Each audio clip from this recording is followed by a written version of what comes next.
안녕하세요. 불같이 독서하는 불독남입니다. 저번 시간에는 구조주의에 대하여 보았습니다.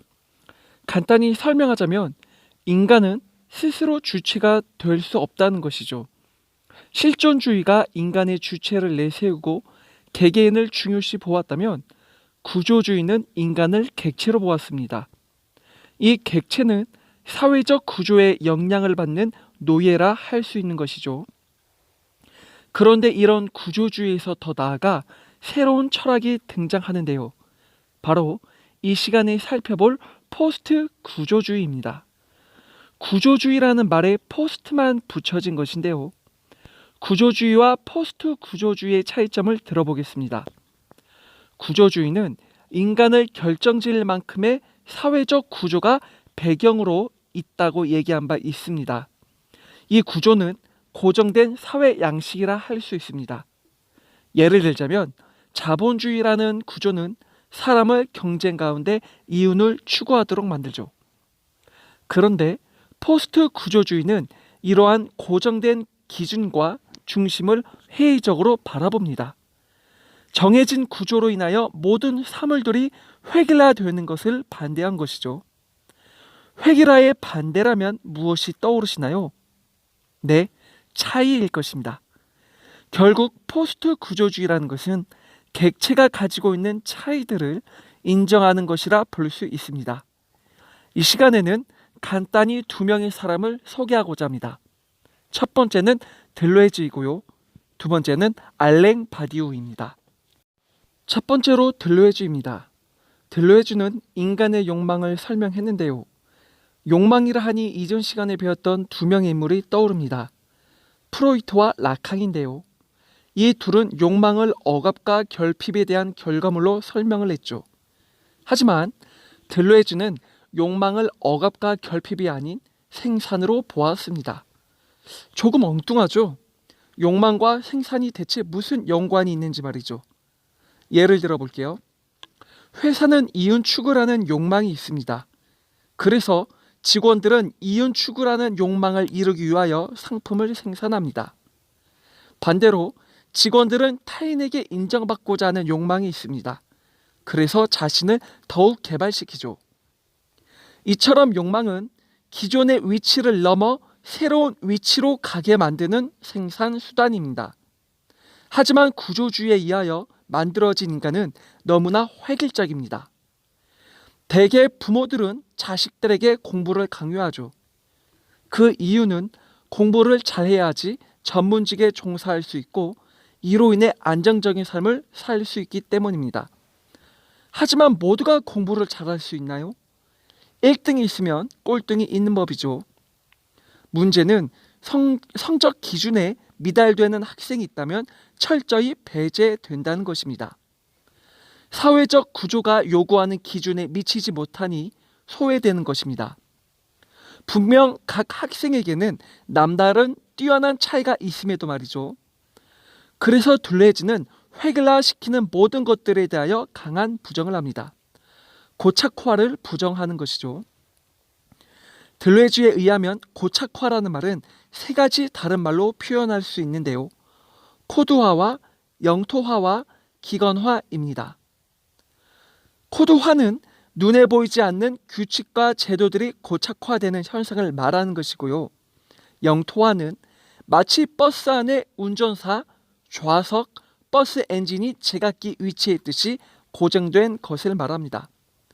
그리고 기관화는 인간의 각 신체 부위들이 정해진 기능을 수행하듯이 고정된 역할을 말합니다. 또한 코드화와 영토화와 기관화를 철학에 빗대어 보면 플라톤주의와도 비슷한데요.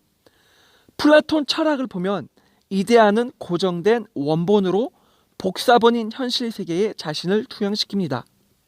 결국 현실 세계는 복사본인 셈이죠. 그러니 현실 세계는 이데아의 속성을 고정된 기준으로 삼게 됩니다. 이렇게 둘레즈는 플라톤주의도 비판합니다.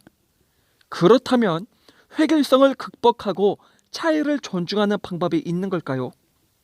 그 방법으로 들레즈는 노마디즘을 듭니다. 노마디즘이란 유목민적 삶이라는 뜻인데요. 유목민과 같이 고정된 기준에 얽매이지 말고 탈주하라는 것입니다. 자, 지금까지 설명한 들레즈에 대하여 간단히 정리 들어갑니다. 첫 번째, 기준과 중심 사유에서 벗어나자입니다. 왜냐하면 고정된 기준은 사물을 일반화시키기 때문에 차이는 철저히 배제된다는 것이죠. 그래서 들레즈는 영토화, 기건화, 코드화를 강하게 부정했습니다. 두 번째, 욕망을 긍정하자입니다. 들레즈는 프로이트와 라칸과 다르게 욕망을 생산으로 보았습니다. 세 번째, 노마디즘을 구현하자입니다. 영토화, 기관화, 코드화에 대한 해결책으로 유목민적 생활 방식을 주장했죠. 이렇게 지금까지 들레즈에 대하여 살펴보았습니다. 이제 두 번째로 만나볼 사람은 알랭 바디우입니다. 알랭 바디우는 68 혁명에 적극적으로 참여했던 자로 혁명을 통해 새로운 철학을 갖게 된 사람입니다. 먼저 68 혁명이 무엇인지 간단히 설명하자면 기존의 체제를 부정하는 혁명입니다. 이들은 국가를 거부하고 기존의 질서와 정치와 제도를 부정합니다. 결국 들레즈와 같이 획일화시키는 기존의 사회적 구조를 거부한 것이죠. 알랭 바디우가 했던 말 중에 이런 표현이 있습니다. 철학의 임무는 젊은이들을 타락시키는 것이다 라는 표현입니다. 여기서 말하는 타락의 의미를 눈여겨볼 필요가 있는데요. 알랭 바디우가 말하는 타락이란 국가의 주장과 자본주의의 오류를 거부하고 정해진 길에서 벗어나 새로운 가능성을 모색한다는 의미입니다. 그렇다면 그가 타락을 통한 새로운 가능성이란 어떤 것일까요? 바로 차이를 인정하는 것입니다. 여기서 필요한 게 알랭 바디우가 쓰는 개념들입니다. 사건, 진리, 주체, 존재, 총 4가지인데요. 이 4가지의 이해를 돕기 위하여 예를 들어보겠습니다. 1970년 11월 13일 한 명의 청년이 자신의 몸에 불을 붙인 채 고통 속에서 울부짖습니다. 그의 이름은 전태일. 하루 14시간 이상의 혹독한 노동에 대한 비판을 여지없이 충격적인 방법으로 보여준 사건이죠. 이 충격적 사건으로 언론과 많은 사람들은 노동에 대한 사회적 문제를 새롭게 인식하게 됩니다. 자, 여기서 전태일이 일으킨 행동은 기존에 있던 노동 질서를 파괴하는 행동입니다. 그가 일으킨 사건이 기존 지식 체계의 균열을 내면서 교란을 일으켰죠. 이렇게 지금까지 사유 불가능했던 것을 가능하게 만들어주는 현상을 사건이라 합니다. 그리고 전태일이 보여준 사건은 노동 문제를 새롭게 조명해야 한다는 내용을 명확히 보여주는데요. 이같이 어떠한 사건이 갖고 있는 내용들, 즉 기존의 지식으로 설명될 수 없는 것들을 진리라고 말합니다. 다음으로 주체의 의미는 진리를 드러나게 하는 힘 또는 하나의 활동을 말합니다. 여기서 주체는 전태일이 되겠죠. 정리하자면 이렇습니다. 주체가 되는 전태일이라는 청년이 있습니다. 그는 자신의 몸을 태워가면서 노동 문제를 이슈화시켰죠. 즉 어떠한 사건이 일어난 것입니다. 그리고 언론과 시민들은 노동법에 대한 개선책이 필요함을 알게 되는 진리를 만나게 되죠. 결국 노동법이 새롭게 개선이 되면서 수많은 노동자들이 더 나은 생활을 하게 됩니다. 상황이 변하면서 새로운 가능성이 열리게 된 것이죠. 결국 이제까지 일반화로 인하여 소외되고 포기되었던 다수의 존재 가치들이 실현된 것입니다. 다수의 존재 가치들이 실현된 것이라. 이것이 알랭 바디우가 생각하는 존재론입니다. 존재란 하나의 개념이 아니라 다수라는 것이죠. 세계라는 것도 본래 일자가 아닌 다수였습니다. 하지만 구조라는 것을 통해 억압되었고 그 결과 모든 사물이 일반화되었죠. 하나를 규정함으로 사물이 가지고 있는 차이들이 소외된 것입니다. 하지만 어떠한 사건을 통해 진리가 드러나게 되므로 다수성의 가치인 존재를 제대로 볼 수 있게 된 것입니다. 마지막으로 알랭 바디우는 다수성을 발견하기 위해서는 이념과 용기가 필요하다고 말합니다. 지금 시대는 허무주의가 팽배하죠.